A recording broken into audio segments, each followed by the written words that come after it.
Hello, and welcome to Family Matters. My guest is Dr. Roberta Gilbert. Dr. Gilbert is a psychiatrist whose primary interest is in Bowen family systems theory and its applications for individuals, families, organizational leaders, and therapists. She's on the faculty of the Bowen Center for the Study of the Family and the founder and director of the Center for the Study of Human Systems and Extraordinary Leaders Seminar. 3 of her books, Extraordinary Leadership, The 8 Concepts, and The Cornerstone Concept, were written with leadership in mind and are used as texts for training of clergy and other leaders of various organizations. Dr. Gilbert has also decades of experience working with parents and wrote the book Connecting with Our Children, Guiding Principles for Parents in a Troubled World. When I first heard Dr. Gilbert talk about families, it was surprising to hear her refer to the parents as the leaders of their family. Of course, I knew about the relevance of parents in the functioning of a family, but I hadn't thought about it quite that way. I was intrigued. Today, I invite you to join me as I interview Dr. Gilbert to hear how she brings together her ideas about parenting and leadership. Dr. Gilbert, thank you for being here today. Thank you. So where did you get this idea of putting those 2 concepts together? Well, for a long time I had thought of parents as the leaders of the nuclear family. So it wasn't much of a leap for me when I was asked to train leaders of organizations to go back to the family. Also, I had been thinking about the family as a paradigm for all organizations. So that's just the way I think. It came It was natural. easy, yeah. Now, what would be the difference between being the leader of the family and the trainer of the kids? Because I think my role as a mother sometimes is train my kids to do things, but of course, the other concept is much more, it's larger. Well, I think it's very similar. A parent is a trainer and a mentor to the children. The children, I think, naturally look to the adults to know what to do, how to do it, how to learn socialization skills, and they don't have to be told that the parents are the leaders of their family. Now, sometimes parents abdicate, and they kind of aren't. Mm-hmm. And the children will, at certain ages, will take over that leadership role. And then things are usually pretty much of a mess. Give me an example of that, how that looks like in real life. But one person I think of had a father who was gone in the military. He was a high-level military person. And the mother was mostly drunk. So this young lady decided and learned at a very young age to take care of her younger brother and anybody else in the neighborhood that needed taking care of, and to take care of her mother. So she was, in a sense, she was robbed of her childhood, I would say. But she also could be very bossy. Along with that experience came some characteristics that did not serve her well. And so she wanted to work on those in the seminar. Right, when you say that parents abdicate, it is scary to think that you need to be the leader of that group of very important people and very special people. At least when I heard it the first time, I thought, oh my God, I never thought about that, now what? Yeah. How do you navigate that with a positive mind frame? Yeah, it's a great question. And thinking it through and thinking through all the mind fields that go with it. I think it's possible for a parent to do too little parenting, to be too little involved with their children. Actually, what we're seeing in this day and age, and what I think Bowen saw more, was too much involvement with the children and too much closeness. And so it's possible to have too much parenting, it's possible to have too little parenting. And of course, what we're working for is to have just the right amount, whatever that might be. what would be the problem of I see the problem of too little parenting. That I think it's more obvious, at least to the to when you watch it. What's the problem of too much parenting? Parents that are very involved and that put all their energy into Well, the their kids go off to college, and the college is overwhelmed with calls from these parents who haven't let go and haven't seen that their children need to go on to another milestone in their development, and are still talking to them on the cell phone several times a day, calling the college about every little thing that comes up. Many universities now have to have a department just to handle the parents. So Helicopter parenting. Right. When you think about leadership, you describe that some leaders are doing less than they should, but most leaders tend to do more than they should. Well, I don't know. I don't know what the statistics would be on that. Well, even if it's 50-50 or whatever, what my point was that that can translate into too much parenting and too much. But how do you explain too much responsibility? This seems to be that, to me, that can't be too much responsibility. You can never get there. What's the question? What do you mean by too much responsibility or too much parenting? Well, maybe I think what many of us do is treat our children as though they're younger than they really are. We don't grow along with them developmentally, and so we're really telling them what to do, which is appropriate for a young age maybe, but as they grow, less and less and less so. And the goal to have it would be for a very high level parent, I think the goal as when the children reach adulthood would be to have an equal relationship with the child, a friendship. But many parents never get there. They're still thinking of them as that baby they brought home from the hospital, or somewhere in between. Right. So what would be the indicators that one can move to the next step, leading the kids towards adulthood? How do you know?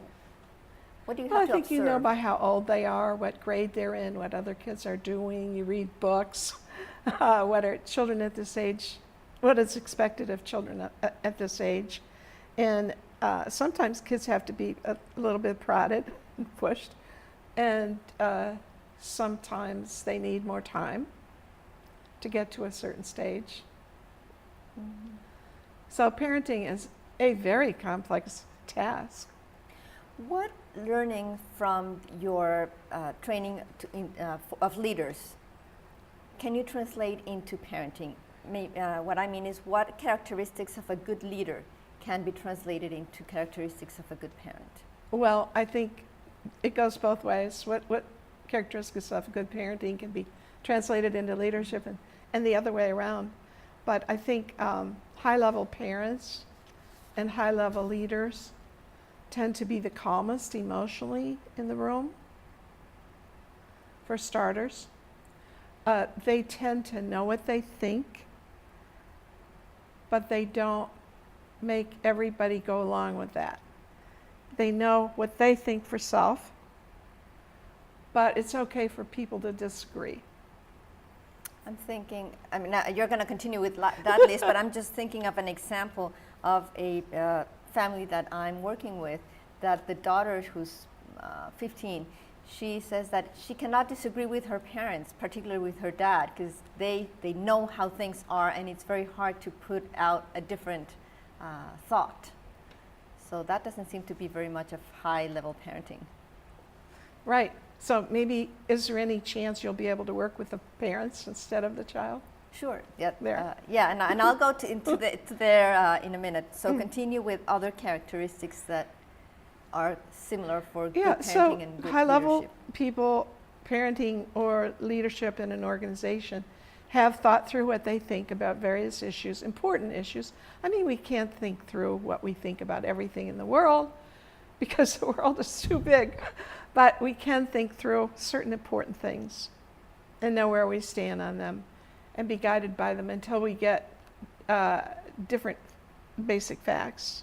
If the facts lead us to change, we can change our basic principles. But I think that high-level parents know what they think about things, but they're open to their children finding their way. They don't hesitate to let people know what they think for self, but they don't put it on other people. You have to think the way I think. That would be low-level parenting, I think. Mm-hmm. I'm thinking of basic ideas, and like if you're in an organization and you don't agree with how the leader is thinking about something, as a member of that organization, you always have the chance to leave or to get a new job or something to that effect. But in a family, particularly as a child or adolescent dependent on the parents, you don't have that opportunity. You never have that opportunity because you're always in that family. Yeah, and even if as an adult, you sort of distance from the family, that creates another set of problems. Exactly. So how do you deal as a parent with a situation that you know for yourself, you have very clear your ideas for self, and the others in the family think differently, and then it creates a conflict? Then what happens? Well, it doesn't have to, though. In an organization, you have the choice of leaving the organization, finding another job. In the family, you really don't. So that's where the analogy breaks down, okay, I think. But in a high-level family, you can disagree without leaving. Now, for example, my son and I disagree on politics. He thinks one way and I think the other way. I probably should have used the different side of the room there. But anyway, we decided that while we don't agree on politics, we could still have a great relationship. So to me, that would be me taking a good step up in my functioning to get to that point. Being able to be in the room with someone who thinks differently and like them. and like them. Okay, well, okay. When in your And remember that I used to think the same thing myself. Okay, but and we're not getting into into that territory now. More specifics. Yes. In your book, you say the following, and I'm quoting: "People working on themselves in the family of origin find that they become leaders there. They do not become leaders by setting out to lead anyone but themselves." Can you explain what you mean by that? I think that's an important. Yeah, I think that's another characteristic of high-level leadership. It isn't about leading other people. It's about leading myself to the next level of functioning. What would the next level up in human functioning look like for me? What do I need to work on, in other words? So, it isn't about telling people what to do. Now, for me, I was a doctor before I was a parent. Now, a doctor is very bossy because a doctor goes into the hospital ward, writes an order, and it's the job of about 6 people to carry out that order. I mean, it's law. So what I wrote in the hospital record was law. It had to be done. So shall it be done. It must be done. But when I had children, if I told them to do something, they might or they might not do it. Mm-hmm. So that was a little different. I had to learn maybe a little bit different way of being, a little softer way of being, and a way that asks questions sometimes rather than gives orders. Well, that was refreshing. So that would represent like a step up for you in the way you were behaving. Yeah, yeah. For others, it's maybe the opposite. If they need to step up and be firmer. Right, right. I was at Costco yesterday and I saw 2 tiny little tots run right out into the street, and the Costco worker ran out behind them and grabbed them because there are cars going by there all the time. And the parents were just kind of in la-la land and not really worried about it and wondering what all the fuss was about. Right. And the children were tiny, and they really did need to be grabbed and told come back. So they were at a different age than. Sure. Yeah, I think that really describes the level of responsibility that the parents need to have, and it changes. Now the thing is that it changes so quickly that by the time you're used to something and you learn something, the children are grown, and isn't it true? You never catch up somehow. Let me go to a different aspect of this conversation. In an organization, you have usually one leader, the CEO or the chief of something or the director. In a family, you have two. Now, how do you deal with that? It seems like it's hard to have two leaders at the same level, or is it possible? What do you think about that? Well, when children are very young, actually there probably is more one leader, the mom or the caregiver. It may be the dad, or it may be someone else. But as they grow, what I think I see is parents spelling each other off, taking turns, being involved. And as they grow, it's more of a relationship with them than it is a leadership. I mean, leading myself rather than leading them. And this is very attractive. It's very attractive for me to lead myself and not try to lead other people. So when the kids start being attracted to the parents, they want to know what they think. They may not always agree with it, but they want to know what the parents think, if only as a point of departure. This is a high-level family. In that moment, the focus really changes from the children to the parent, but maybe the focus should be there anyway since the onset. I don't know. But the importance of working on you as a parent rather than focusing all the time on what the right, children it'll should change do. the whole complexion of the family. The whole complexion of the family, what the family thinks, how the family reacts, how people turn out is so much determined by how these parents think of self and how much self they actually have. Would you measure the efficiency or effectiveness or the success of a parent by how the children do? Probably. All things being equal. What do you mean by that? I mean, there may be some situations that we could dream up where the parents had less to do with how the children turned out. I think of fathers or mothers being called away to war, maybe not of their own volition, but in another way that is something they signed up for. So that's going to have a huge effect on the family. And yet, different children and different families in that situation do turn out differently. Too many variables, I guess, there are many. in one life story. There are many. I have a couple that came to bring for me to work with their daughter, another daughter, and this is a 13-year-old daughter. And the mother came through the door, threw the girl into my office and left. Like, she really didn't, I mean, of course I had to talk to her later, but like, it was very clear, like, I don't want anything to do with this, just fix this girl. So when I sat with her and the husband and started talking about the importance of them being involved in whatever work we could do, that she very clearly said, well, I don't want anything to do with it because I'm so afraid of talking about my own family and my own story. I really don't want to engage in that. I tried to do it before, it didn't work. Don't count on that.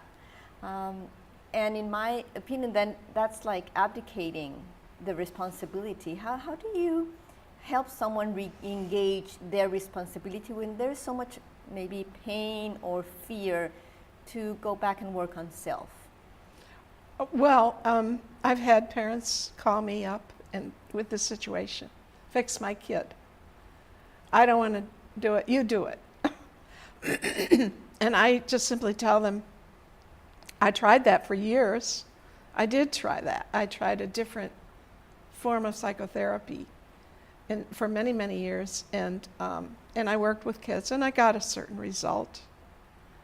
But I get a much better result when I work with the parents. And I find it much more effective and much more helpful because parents are with the child 24/7. I'm only there an hour a week at best. Parents are there 24/7. If I could work with you and coach you a little bit, I think you could do much more at being a good coach for your child than I ever could. Most of those parents could hear that. Mm-hmm. So it was kind of, as you said in the other program, something about inspiring them to have a reason to come in. Yeah. Yeah. And to embrace the responsibility that parenthood represents. I mean, maybe not all of us thought about it in time, but now you're here and you sort of take it or not, and you can face the challenge or not. Right. And I think there are grave consequences for people who don't take up the challenge and get involved with their kids. Now, when you work with parents to become the best leaders of their family they can, you guide them to work on their other relationships, not only with the kids, but backwards to the family of origin. True. What's the connection there? How working with other relationships make a difference in your nuclear family? Oh, how does working on your family of origin make a difference in your nuclear family? I don't know. It's some kind of magic. Slow magic, if magic can be said to be slow. For example, when I went back to my nuclear family, to my family of origin, I was very cut off from them. And so the first thing I had to do was get a relationship with them to begin with, and with my siblings. And as that started to happen, my nuclear family relationships smoothed out tremendously. How does that happen? I don't know. I don't know how that happens. I think it changes the brain chemistry and the brain anatomy. And that's about the best I can do with it, with that phenomenon. But I know the minute I started to get in touch with my parents, even though I hadn't done a lot of so-called work with them, my relationships weren't all that much better yet, but I had a relationship with them now. I wasn't shying away from them all the time. I know that I dropped a huge load of anxiety from within myself. Maybe that's what it has to do with. And if a parent does that, gets rid of some of that anxiety, how does that translate into a better relationship with the kids? Well, a less anxious parent, of course, makes better decisions, relates better in all relationships, including child-parent relationships, work relationships. So there's a kind of an upward spiral of dropping anxiety. A lot of anxiety goes away once people start interacting with their family of origin better. And the kids are the benefactors. Sure. One aspect that I don't want not to talk about is the marriage and how the marriage needs to function in a certain way for the whole family to move forward. So sort of the leadership of the marriage, if you will. What have you observed as the importance of the functioning of the marriage? Well, one time I asked Dr. Bowen that question. I said, Dr. Bowen, how do you become more of a self? How do you become a higher functioning person? What do you do? And he said, go to classes like you are. I was sitting in a class. Learn everything you can about this theory, read books, listen to lectures, listen to tapes, write your own ideas, and go back to your family and get coaching with that process of going back to your family and having better relationships with your parents. And later on I thought, and he also said, someone who's differentiating more self, the spouse will come up with them. So I often said to the class, there are two ways of differentiating a self. Go to classes, read, go back to your family, get coaching. And the second way is to be married to somebody who does all that. Okay, that's a fast track. And now, the question is, which is harder? I would say to the class, which is harder? Being married to somebody who's doing all that work, or doing all that work Yourself. Mm-hmm. And they would, about half the class would say one and half the class would say the other. But really, it's a trick question because they're both equally hard. Whenever one increases one's functioning, it's very hard work. So when one thinks about a parent as a leader of the family, that cannot happen outside of the relationship with the other parent, whether you're married or not or whatever. But you cannot think about yourself as a good leader of a family if you don't work to a degree in that relationship with the other parent. Would that be accurate to say? It won't go as smoothly. I mean, there are single families. Maybe the father is not alive. Mm-hmm. And there are single families where a mother does a very credible job, or a father does a very credible job of raising children by themselves. We know lots of examples of that. But certainly it's easier with another parent there to, when you get tired. But I would argue that even if the father or the mother is not alive or is not available, what you think about that other parent has something It's influential. To do. Right. I would argue that too. Mm-hmm. Well, Dr. Gilbert, we have to stop today, and I thank you a lot for your thoughts and sharing your experience of so many years working with parents in this troubled world. Thank you. I'd like to remind you that the Bowen Center for the Study of the Family offers the community affordable psychotherapy in both English and Spanish. If you would like more information about our topic or the services at the Bowen Center, please visit the website at www.thebowencenter.org or send me an email at familymatters@thebowencenter.org. You find us on Facebook or call 202-965-4400. Thank you for watching, and I invite you to join me again for another edition of Family Matters. I'm Dr. Mariana Martinez, and your family does matter.